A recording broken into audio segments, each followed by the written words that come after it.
બનાસકાંઠા જિલ્લો ખેતી અને પશુપાલન પર નિર્ભર છે, પરંતુ હાલ અહીંયાના ખેડૂતો ભારે મુશ્કેલીમાં છે। જિલ્લાના પૂર્વ વિસ્તારમાં સિંચાઈ માટે કોઈ મોટો વિકલ્પ ન હોવાથી ખેડૂતો દાંતીવાડા, મુકેશ્વર અને સીપુ ડેમના પાણી પર નિર્ભર છે। તંત્ર દ્વારા 15 મે સુધી જ કેનાલ દ્વારા સિંચાઈનું પાણી પૂરું પડાયું, પરંતુ ડેમમાં પાણીનું સ્તર ઘટતા હવે પાણી બંધ કરાયું। હાલ દાંતીવાડા ડેમમાં માત્ર 26% જથ્થો બાકી, જેમાંથી 14% પીવાના પાણી માટે અનામત છે।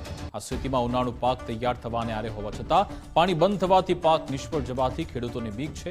દાંતીવાડા, મુકેશ્વર અને સીપુ ડેમ આધારિત અંદાજે 1,23,800 હેક્ટર જમીન સિંચાઈથી વંચિત થઈ ખેડૂતો સરકાર પાસે માંગ કરે છે કે જો ગામના તળાવ સમયસર ભરી દેવાય તો ઉનાળામાં આવી વિકટ પરિસ્થિતિનો સામનો કરવો ન પડે। ખેડૂતોના હિતમાં તંત્ર દ્વારા તાત્કાલિક કોઈ વૈકલ્પિક વ્યવસ્થા કરાય તેવી પ્રબળ માંગ ઉઠી છે।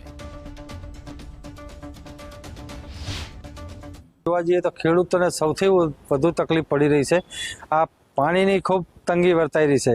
બનાસકાંઠાની અંદર 3 સિંચાઈ વિભાગના ડેમો આવેલા છે, દાંતીવાડા છે, મુકેશ્વર છે અને સીપુ ડેમ, પરંતુ આ ડેમના તળિયા હાલ ખાલી થઈ ગયા છે। એને લઈ સિંચાઈમાં પણ પાણી બંધ કરી દેવામાં આવ્યું છે। બીજું કચરાથી દાંતીવાડા જે લાઈન હતી અને એમાં તળાવ ભરવાની યોજના હતી એ પણ અત્યારે બંધ કરી દેવામાં આવ્યું છે।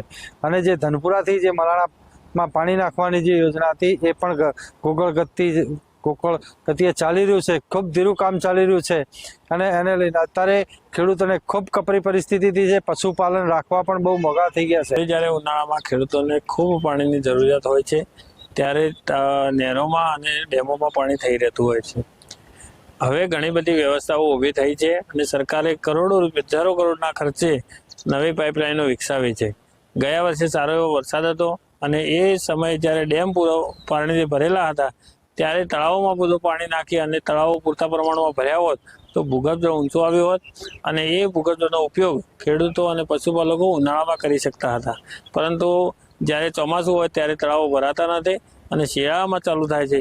તો આ વર્ષે પણ આવનાર ચોમાસું આવે અને જ્યારે પણ ડેમ ભરાય ત્યારે એ પાણી કેનાલોમાં દ્વારા નાખી અને ગામડાના તળાવો ભરવામાં આવે તો ભૂગર્ભજળ ઊંચું આવે અને ખેડૂતોને ખૂબ મોટો ફાયદો થઈ શકે। સીપુ અંતર્ગત 16,000 હેક્ટર, દાંતીવાડામાં 45,800 હેક્ટર અને મુક્તેશ્વરમાં 62,000 હેક્ટર જેટલો વિસ્તાર સિંચાઈ અંતર્ગત લાભાન્વિત થાય છે।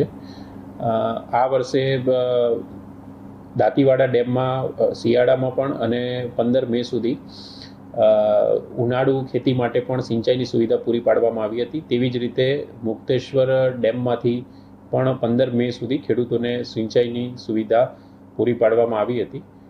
દાંતીવાડા જે ડેમ છે એમાં 26% સ્ટોરેજ હાલમાં પણ ઉપલબ્ધ છે, જેમાંથી આપણે 14% પીવાના પાણી માટે અનામત રાખીએ છીએ અને આ અંતર્ગત 142 જેટલા ગામો પીવાના પાણીથી લાભાન્વિત થાય છે તથા મુક્તેશ્વર ડેમમાં પણ હાલમાં 60 થી 65% જેટલો સ્ટોરેજ છે।